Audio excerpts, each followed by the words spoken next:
Et Johan, Monaco OM, c'est quoi ta hype?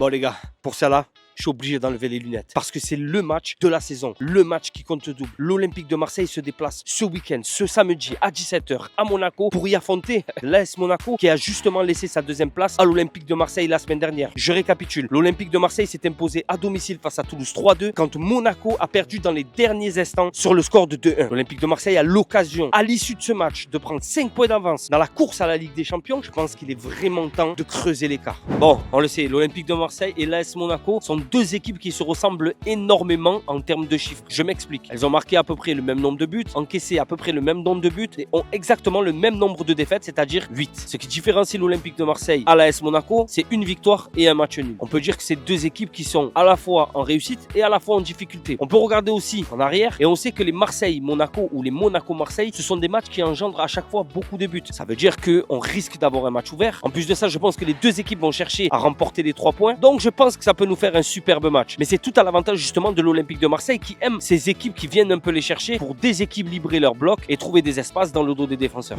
Les amis, le joueur qui me hype cette semaine, c'est Amir Murillo. Il revient de blessure et sa blessure et son absence coïncidaient avec la mauvaise passe marseillaise. Je me suis dit, plutôt que moi en parler et donner mon avis sur le sujet, on va interroger les collègues marseillais derrière qui sont en train de taper la balle. Bon, on a le retour d'Amir Murillo là en défense qui était blessé. Ça coïncide aussi avec une peut-être meilleure période de l'OM en défense. Est-ce que tu penses que c'est un joueur essentiel à la défense de l'OM? Ouais, je pense parce qu'il y a eu une accumulation de mauvais résultats, même si là, il n'y a pas longtemps, il y a eu le match contre Toulouse 3-2. Et du coup, je pense qu'il ferait un grand bien à la défense marseillaise. Ouais, je pense franchement, ouais. Parce qu'on n'a pas assez de défenseurs déjà, on met trop d'attaquants, trop de milieux. Après, on ne sait plus qui choisir, il nous faut des titulaires en défense, indiscutables. Et lui, il mérite sa place. En tout cas, en début de saison, c'était le cas. Donc là, pour l'instant, c'est la même chose.